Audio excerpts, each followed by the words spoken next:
अस्सलामुअलैकुम व्यूअर्स, कैसे हैं आप सब? ठीक ठाक। आज हम अपने मेडिकल टर्मिनोलॉजी के पार्ट 80 में चंद मेडिकल टर्म्स को ब्रीफली डिस्कस करेंगे। व्यूअर्स, एक लफ्ज़ यहाँ पे जो पहला वाला है that is Soma. Viewers, Soma जो है ये बॉडी को, जो पूरी बॉडी है उसके लिए यूज़ होता है। फॉर एग्ज़ाम्पल सोमेटिक डिजीज़, वो डिजीज़, वो अमराज जो बदन से मुतालिका हो, या एक और लफ्ज़ साइकोसोमेटिक प्रॉब्लम्स। तो यहाँ पर व्यूअर्स, सोमेटिक के साथ साथ यानी बॉडी के साथ साथ साइको का लफ्ज़ है जो नफ्सियात है, तो नफ्सियाती और जिस्मानी या बदन की बीमारी। तो यहाँ पे जिस्मानी का लफ्ज़ सूटेबल लगा। यहाँ पर दूसरा एक लफ्ज़ है एक्रो। व्यूअर, जो एक्रो का लफ्ज़ है ये जो हाथ पाँव है, जो हैंड और फीट है, उसके लिए यूज़ होता है। एक्सट्रीमिटीज़ के लिए का लफ्ज़ भी उसके लिए आ सकता है। यहाँ पर फॉर एग्ज़ाम्पल एक्रोमेगेली में एक मिसाल दूँ। व्यूअर, जो मेगेली है ये इनलार्जमेंट है, ग्रोथ है एक्स्ट्रा बहुत ज़्यादा। तो एक्रोमेगेली मतलब कि वो मरज़, वो एब्नॉर्मेलिटी जहाँ पे जो हाथ पाँव हैं वो बहुत ज़्यादा बड़े हुए हो, बढ़ जाते हो, उसकी ग्रोथ बहुत ज़्यादा नॉर्मल से ज़्यादा हो जाती हो। या इसी तरह जो है ना, एक और लफ्ज़ है एक्रो अर्थराइटिस। तो यहाँ पर जो हाथों के, पाँव के जो छोटे जॉइंट से उसमें अगर इन्फ्लेमेशन हो तो एक्रोआर्थराइटिस का लफ्ज़ आएगा। एक्रोफोबिया एक लफ्ज़ है जो अक्सर जो नाइट, रात, तारीकी के खौफ के लिए यूज़ होता है, लेकिन यही एक्रोफोबिया का लफ्ज़, यहाँ पर एक्रो का लफ्ज़ यूज़ होता है। एक और लफ्ज़ है चीरो। चीरो भी हैंड्स, जो हाथ हैं, उसके लिए व्यूअर्स यूज़ होते हैं। फॉर एग्ज़ाम्पल टेट्राचीरस। तो जो टेट्राचीरस है तो वो एब्नॉर्मेलिटी है कॉन्जेनिटल, पैदाइशी, जिसमें जो हाथ है वो टेट्रा का लफ्ज़ चार के लिए आता है कि चार हाथ हो, ठीक है। या एक और लफ्ज़ है एछिरिया। ए एब्सेंस है, एछिरिया मीन्स के वो एब्नॉर्मल पैदाइश जिसमें हाथ सिरे से नहीं होते। ए एब्सेंस है, चिरिया हाथों की। इसी तरह पीड या पीडो का लफ्ज़ है जो पाँव के लिए यूज़ होता है। फॉर एग्जाम्पल ट्राईपॉड, वो स्टैंड जिसकी ट्राई यानी 3 पैर हो, स्टैंड इस किस्म की हो।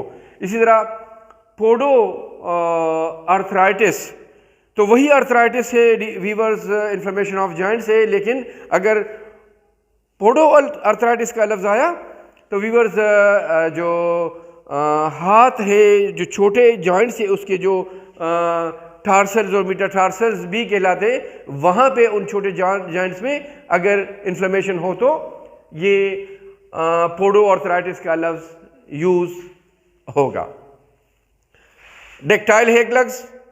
डेक्टाइल जो है ना, फिंगर्स, जो उंगलियां हैं, ख़ासतौर पर जो बिग टो, जो बड़ी उंगली है पाँव की, ये तो ये जो डेक्टाइल का लफ्ज़ है जहाँ कहीं भी आएगा तो समझे कि जो फिंगर्स हैं, जो उंगलियां हैं, उससे मुतालिका कोई बात है। फॉर एग्ज़ाम्पल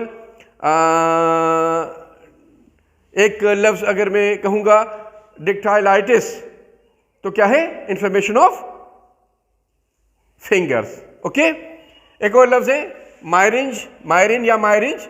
ये मायरिन या मायरिंज का जो लफ्ज़ है वीवर्स, ये ईयर ड्रम, जो कान का पर्दा है, उसके लिए यूज़ होता है। यहाँ पर मायरिंजिक्टमी, तो मायरिंजिक्टमी वीवर्स वो एक्सिजन है, वो रिमूवल है सर्जिकली, जिस तरह एक्टिमी का लफ्ज़ बताया था, जिसमें वो सर्जरी जिसमें जो ईयर ड्रम है उसको निकाला जाता है, रिमूव किया जाता है। या मायरेंजाइटिस, इन्फ्लेमेशन ऑफ ईयर ड्रम, या इसी तरह एक और लफ्ज़ भी एक क्या बोलते हैं, सर्जरी की एक किस्म है मायरेंजियोप्लास्टी, जो सर्जिकल रिपेयर होता है किसकी, ईयर ड्रम की, कान के पर्दे की। स्टेथ का लफ्ज़ हम स्टेथोस्कोप अक्सर सुनते हैं, लेकिन स्टेथ का लफ्ज़ ये कम लोग जानते होंगे कि स्टेथ का लफ्ज़ चेस्ट से रिलेटेड है, चेस्ट, सीना।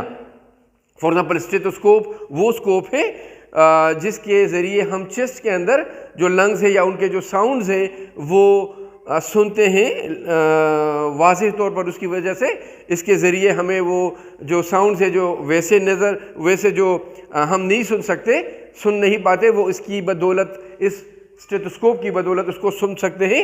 इसी तरह स्टेथोस्कोप की वजह स्टेथोग्राफी है या स्टेथ आर्थराइटिस है। स्टेथ आर्थराइटिस भी वो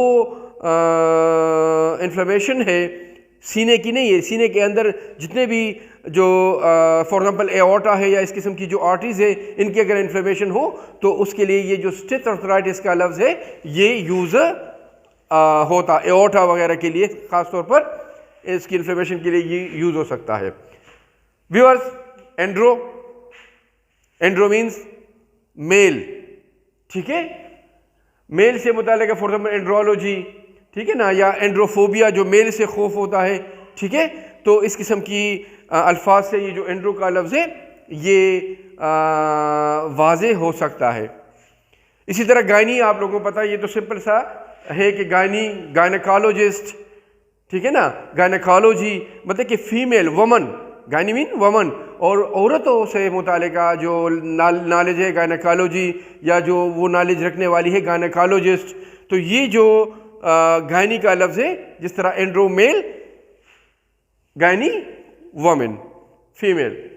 इस्तिजिया, व्यूअर्स, इस्तिजिया जो है ये सेंसेशन जो हम महसूस करते हैं, परसेप्शन खासकर सेंसेशन के लिए यूज़ होता है इस्तिजिया। फॉर एग्जांपल एनेस्थीसिया, वो एन का लफ्ज़ एब्सेंस है, एनेस्थीसिया मीन में, जिसमें एनेस्थीसिया में हम जो सेंसेशन है, जो एहसासात है, जहाँ पे वो जो पेन वगैरह के, उसको हम ख़त्म करते हैं एनेस्थीसिया। तो ये एस्थीसिया का लफ्ज़ किसके लिए है? एहसास के लिए, सेंसेशन के लिए। फॉर एग्जाम्पल वो जो डॉक्टर है जिसको एनेस्थीसिया का स्पेशलिस्ट होता है, तो एनेस्थीसियोलॉजिस्ट या इस किस्म की बात उसके लिए आप लोगों ने सुनी होगी। व्यूअर्स, इसके बाद एक लफ्ज़ है आर्डियोलॉजी। आडियो मीन्स के हियरिंग, ये ऑडियो प्लेयर है, ये वीडियो है, तो वीडियो जो देखा जा सकता है और ऑडियो जो सुना जा सकता है। तो ऑडियोलॉजी जो हियरिंग से मुतालिका जो इल्म है वो ऑडियोलॉजी कहलाता है। ऑडियोलॉजिस्ट या ऑडियोग्राम वगैरह इसके और मिसालें हैं। इटियोलॉजी एक और लफ्ज़ है जो इसी से रिलेटेड थे, मैंने उसमें इंक्लूड किया, बहुत कॉमन भी है लेकिन फिर भी कुछ के इल्म में ना हो तो वो ज़हन में वो रखे कि जो काजेज़ ऑफ डिजीज़ है, for example aetiology of diabetes, ठीक है, तो इट मीन्स के काजेज़ ऑफ डायबिटीज़ या कोई भी मरज़। तो यहाँ पर जो इटियोलॉजी होगी इसमें वो इल्म है जिसमें आप जो मरज़ के वजूहात है उसके मुतालिका सुनते हैं, देखते हैं या इल्म हासिल करते हैं। व्यूअर्स, ये चंद बातें थी, उम्मीद है कि याद रखेंगे आप लोग और अपने रोज़मर्रा के इस्तेमाल में जब इस किस्म की बातें मेडिकल स्टूडेंट स्पेशली जो उसका सामना होगा तो उनको पता होगा कि ये लफ्ज़ किस लिए यूज़ होता है। नेक्स्ट वीडियो में इंशाअल्लाह ज़िंदगी हुई तो मुलाकात होगी, तब तक अल्लाह हाफ़िज़।